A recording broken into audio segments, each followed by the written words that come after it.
Hello friends, thank you so much for being on this video. I really hope that you'll consider subscribing to my channel if you're enjoying the instruction that I'm giving you.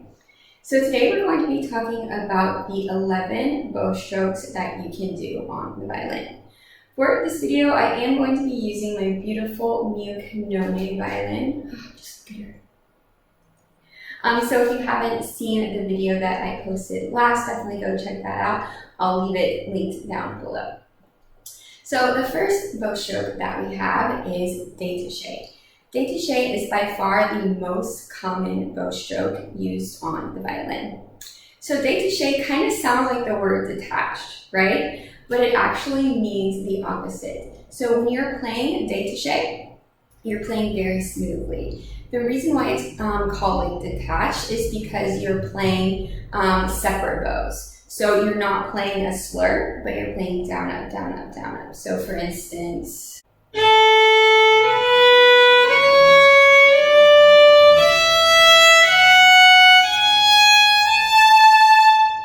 isn't she a beauty? So that is détaché. Détaché does not require any special marking. So if you don't see any marking over the notes, then you know to play détaché. Like I said, détaché is the most common bow stroke, and it's probably the one that you learn first. Probably the most famous détaché exercise is Kreutzer number 2. So this exercise can be played in many different ways, of course. There's a ton of bowing variations, but one of my favorite ways to practice it is just to use nice whole bows as kind of a warm-up to get used to, playing it for that day and listen to the ring, the resonance of my instrument, and of course, the tone.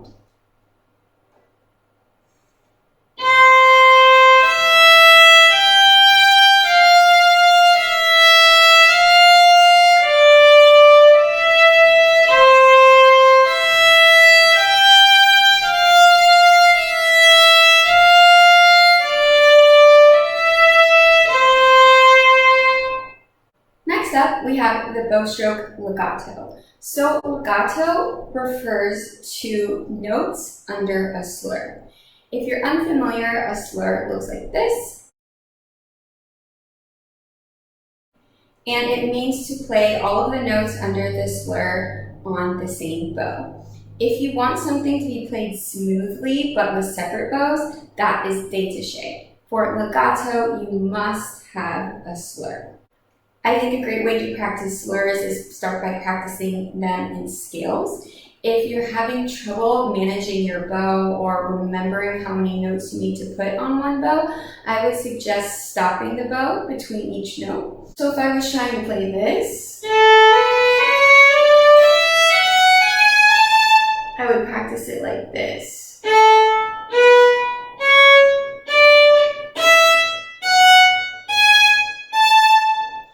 To make sure that I'm using an even amount of bow on each note and dividing up my bow properly. Going back to Kreutzer number 2 again, you can practice that in slurs as well.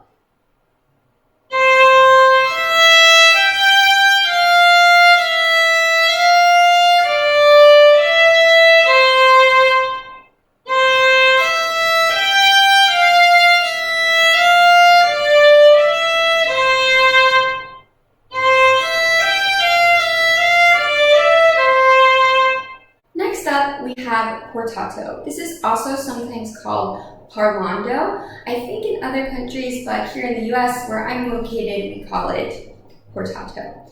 So portato is notated with lines over the notes under a slur. It looks like this. To play portato, you must vary your bow speed.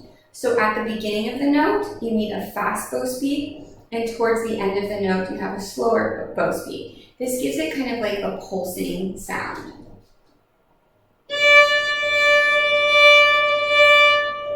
To speed up my bow, I'm also pressing in a little bit with my index finger. I sometimes call that pinching the string. One of the most common mistakes that a violinist can make is playing portato when they want to play legato. So when you are playing legato, meaning notes just under a slur, no lines on them, you want your bow speed to stay the same throughout.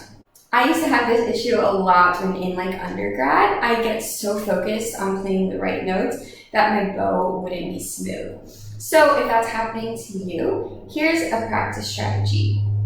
You can finger whatever passage you're playing on, but only have your bow stay on one string. That way you can really hear if you're varying the bow speed.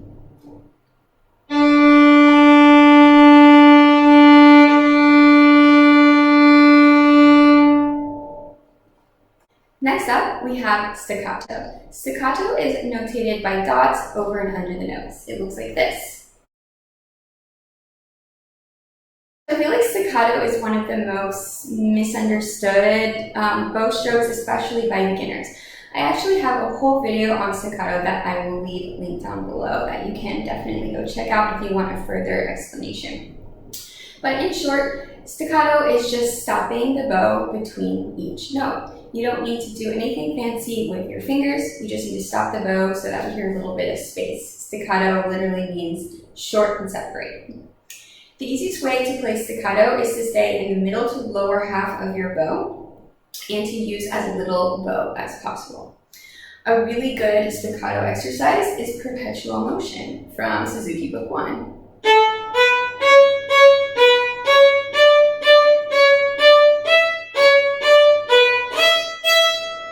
The first part, the single notes, is all meant to be played staccato. Now let's talk about martelé. Martelé literally means marked. Martelé is marked by an accent which looks like this. Because when you use martelé, you are going to be creating an accent. So to perform martelé, you're going to start with a good amount of weight in my hand. I'm feeling my hand really heavy on the string right now. And as I draw the bow, I'm going to release all of that weight and basically let the bow do its thing. You should hear a very clear ring.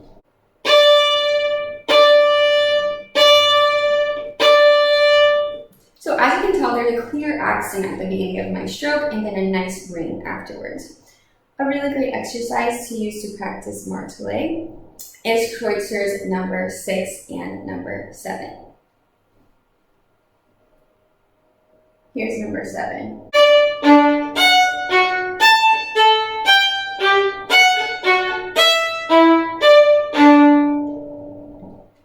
Now in these Kreuzers, you are going to be playing your martelé at the tip, but martelé can be played at any part of the bow and with any amount of bow. Now let's talk about up bow and down bow staccato. So up bow and down bow staccato is marked with dots with a slur over it. It looks like this.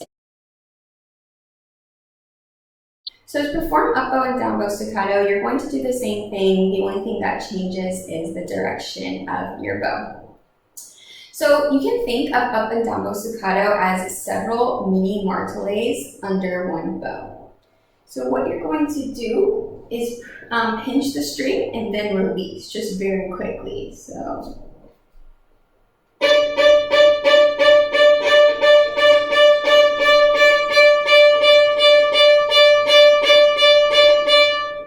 that is up and down bow staccato. A really good exercise to practice up and down bow staccato is Kreutzer number 4. If you want to practice up bow staccato, start down bow. And if you want to practice down bow staccato, then start up bow.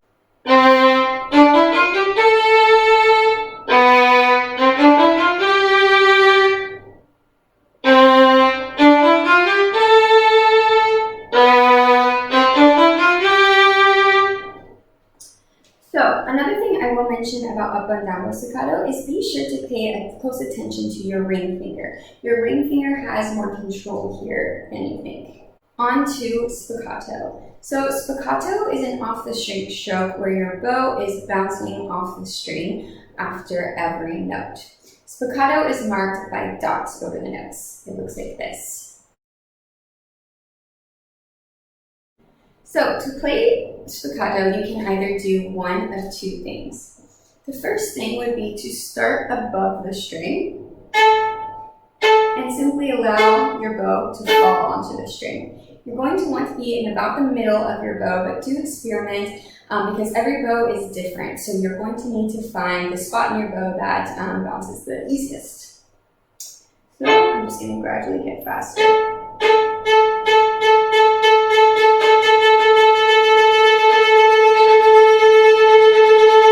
You can see that my elbow is opening and closing for staccato. The other way that you can practice it is by starting on the string slowly and then allowing your bow to come off.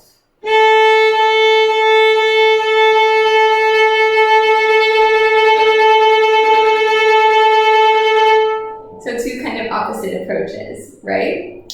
You can also use Kreutzer number 2 to practice staccato. Now on to flying staccato.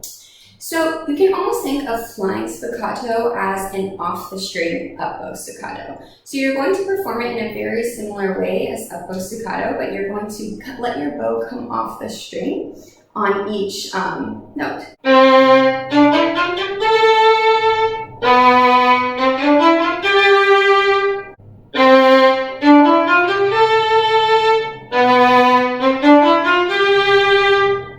That was Kreutzer number 4, by the way. Another great exercise to practice flying staccato. Now let's talk about sautiller. So sautiller is actually not an off-the-string stroke. When performing sautiller, your bow hair is going to stay on the string while your stick bounces up and down. Sautiller is also notated by just dots over the notes. So to perform sautiller, you're going to think of kind of going up and down with your hands. So unlike staccato, my elbow is really not involved. It has a lot to do with the hand.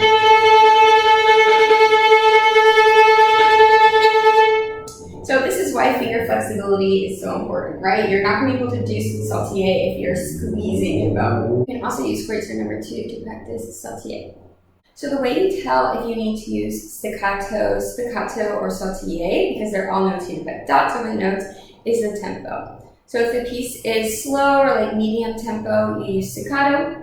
If it's medium or a little bit fast, you use staccato, and if it's really fast, you use sautiller. So now on to ricochet. Ricochet is notated by dots over the notes with a slur as well. To perform ricochet, you can kind of throw your bow onto the string and then allow the bow to bounce naturally. So if you want to start to learn to practice ricochet, just do this. You see how the bow wants to bounce on its own? Also, ricochet is most easiest performed in the upper half of your bow. Now to control the ricochet, you can think about tightening up your hand. That's the only time I'm ever going to tell you to tighten up your hand, and try to control it with the index finger. So each note that I want to play, I'm thinking about as an impulse with my index finger. And finally, we have collé. So collé is a finger stroke that is not really used much in the repertoire. The purpose of this exercise really is just to get your fingers nice and flexible so that you can perform the off-the-string strokes easier. So to perform collé, you're going to want to be at the very frog of your bow. And again, remember, it's just a finger stroke. So on down bow, you're going to straighten out your fingers. Bow comes off the string. On the up bow, curl your fingers back in. Bow comes off the string. So this mimics the motion that you're going to need when you're playing up and down bow long bows so that your hand can be more flexible. So again, the way you tell the difference between if you need ricochet or flying staccato is the tempo. Flying staccato is going to be a little bit slower and ricochet is going to be faster. So I know this was a crash course on all of the bow strokes. I have a more full-length tutorial on almost all of these, so I will leave those all linked down below if you have any other questions about these bow strokes. If you have any questions too, please feel free to put them in the comments, and if you haven't already subscribed, please make sure to do so. And thank you so much for watching.